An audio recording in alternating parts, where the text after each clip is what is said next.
İyi günler Medya Teknoloji izleyenleri. Yepyeni bir haftayla daha karşınızdayız. Bu haftada bilim, teknoloji ve tasarım alanındaki gelişmeleri ekranlara aktarmaya devam edeceğiz. Vakit kaybetmeden haberlerimize geçelim.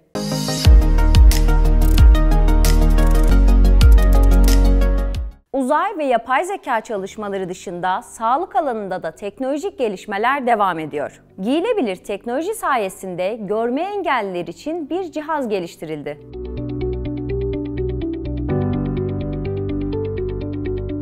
Teknoloji ve bilimsel gelişmeler farklı alanlarda hayatı daha yaşanabilir ve kolay hale getiriyor. Bu alanlardan biri de hayatı daha kolay ve eşit bir şekilde yaşamak isteyen engelli insanların yaşadığı zorluklar. Bu zorlukları gidermek için dünya genelinde bilim insanları ve teknoloji uzmanları önemli çalışmalara imza atıyor. Amerikalı ve İspanyol bilim insanları 16 yıldır gözleri görmeyen eski bir fen öğretmeninin beynindeki görme merkezine mikroelektrot ve bir gözle kamera yerleştirerek harfleri görebilmesini ve nesneleri ayırt edebilmesini sağladılar.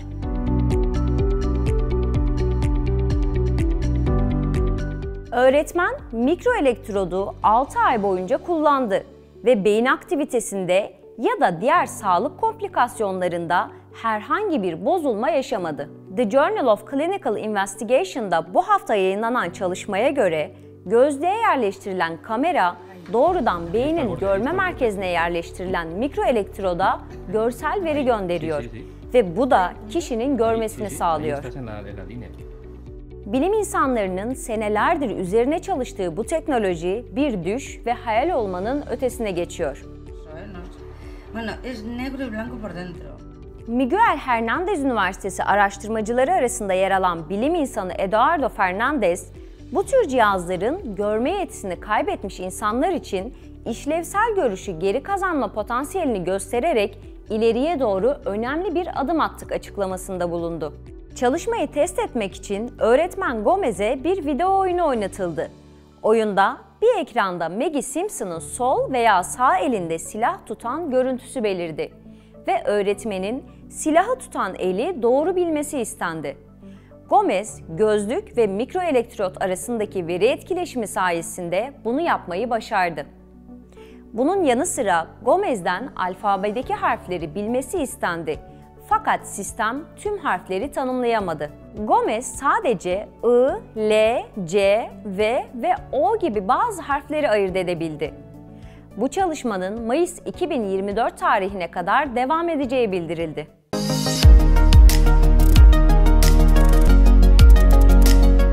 Jeff Bezos'un şirketi Blue Origin, ticari uzay istasyonu kuracağını açıkladı. Detaylara bakalım.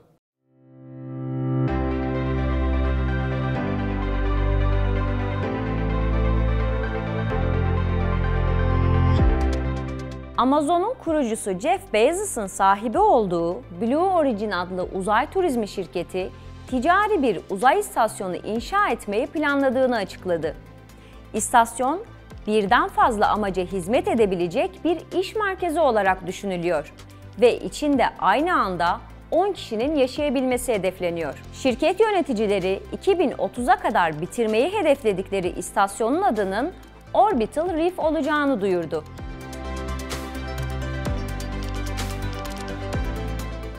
Blue Origin, istasyonun inşasında Sierra Space ve Boeing şirketleriyle işbirliği yapacak. Yaklaşık 3000 metrekare alana sahip olacak istasyonda yerçekimsiz ortam film çekimleri ve son teknoloji gerektiren araştırmalar yapılması hedefleniyor.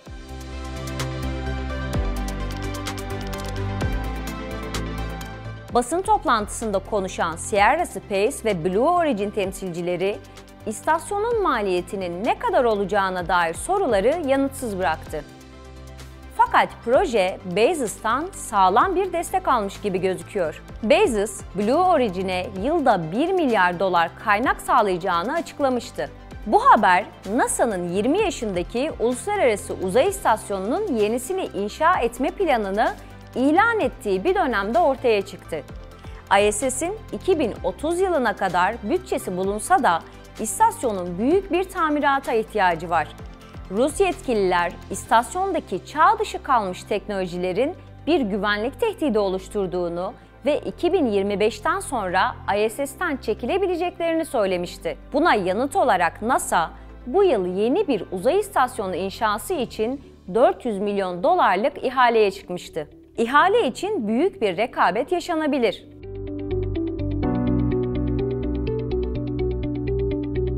Bu hafta ayrıca Lockheed Martin, NanoRex ve Voyager Space şirketleri de 2027'ye kadar alçak yörüngede bir uzay istasyonu inşa etmek için birlikte çalışacaklarını duyurmuştu. Blue Origin için bu yıl her şey iyi gitmedi. Şirket, Jeff Bezos ve Star Trek aktörü William Shatner'ı uzaya göndererek dikkatleri üzerine çekmeyi başarsa da iş yerinde cinsel istismar ve güvenlik uyarılarını ciddiye almama gibi suçlamalarla da gündeme geldi.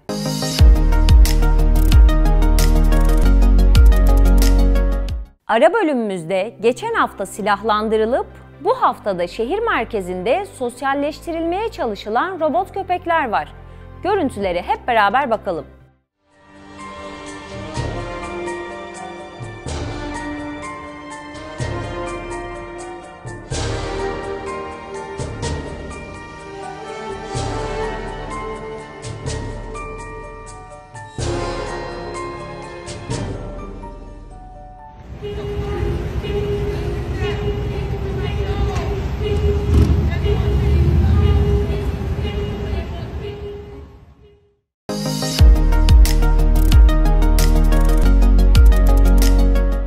Sıra geldi programımızın dosya bölümüne.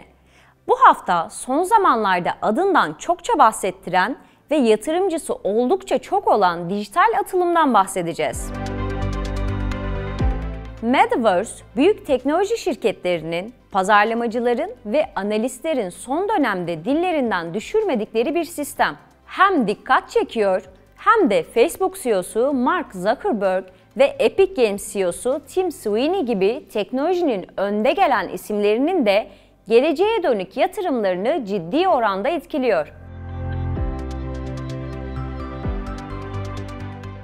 Metaverse, ilk bakışta sanal gerçeklik, yani Virtual Reality ya da herkesin kullandığı haliyle VR teknolojisi. Bu, VR teknolojisinin geliştirilmiş bir versiyonu olarak görülebilir.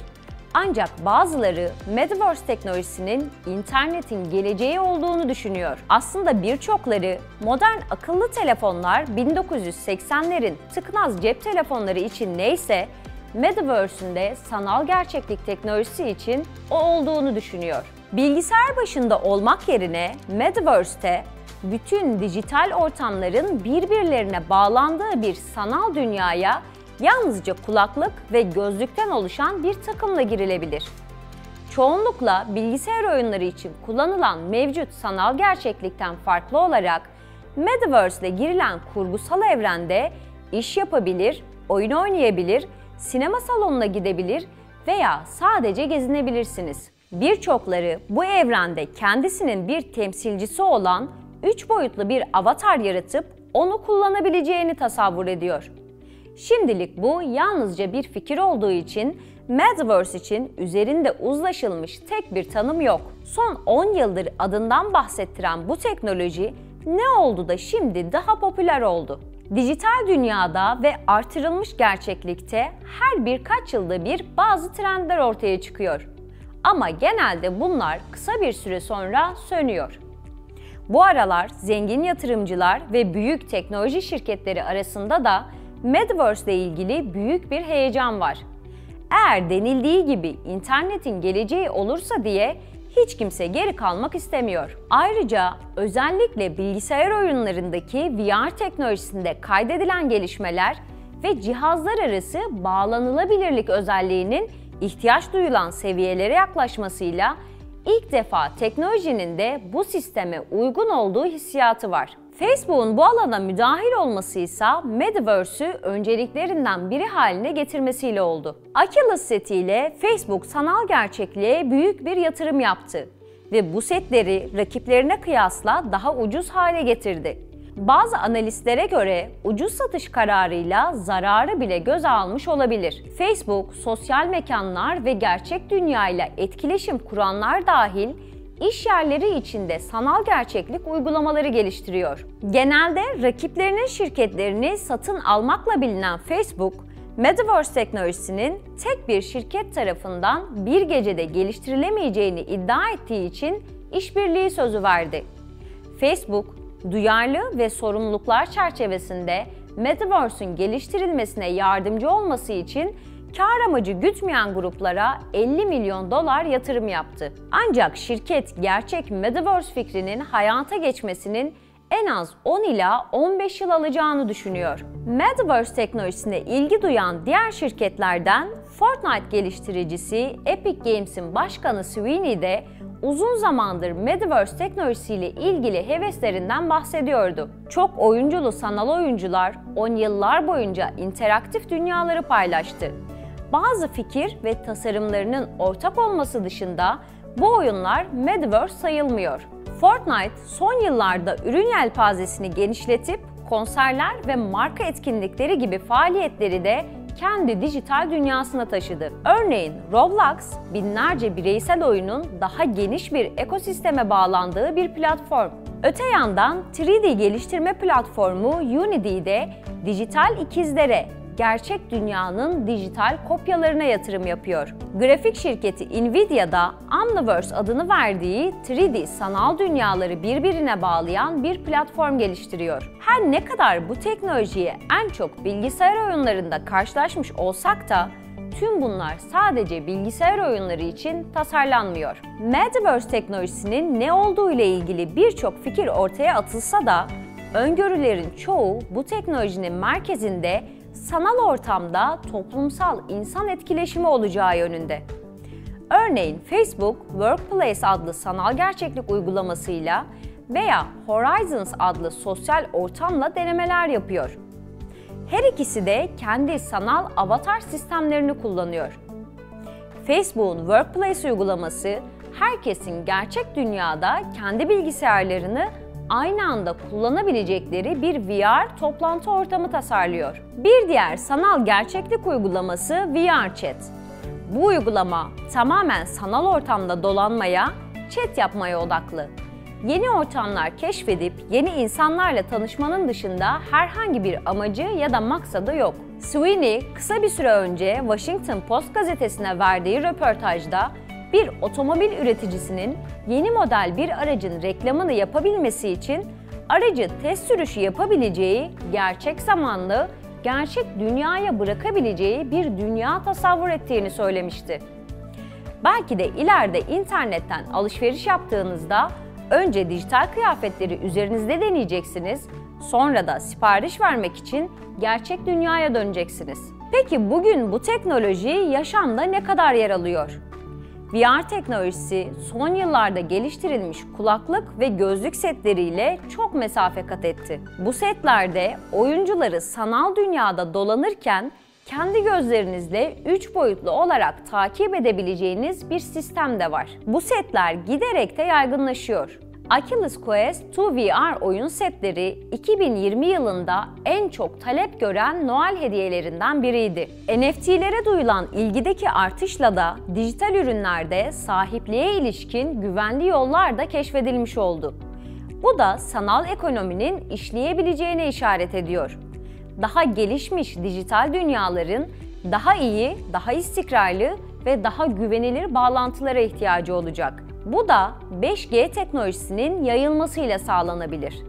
Şimdilik her şey çok erken bir safhada. Eğer gerçekleşirse Metaverse teknolojisinin gelişimi gelecek 10 yıl içinde ve daha uzun süreler boyunca teknoloji devlerinin kendi aralarında girdikleri en büyük yarış olacak. Metaverse teknolojisi yıllar önce çıkan kripto para ve sanal medyanın gerisinde kalan bir teknolojiydi. İlk çıktığında herkes aşırı gereksiz bir teknoloji olarak yorumlarken, bugün teknoloji devi şirketleri en büyük yatırımlarını ekoloji, sağlık gibi hayati konular yerine bu teknolojiye yapıyor. Peki sizce bilim ve teknoloji dünyasında ne kadar yol alabilecek?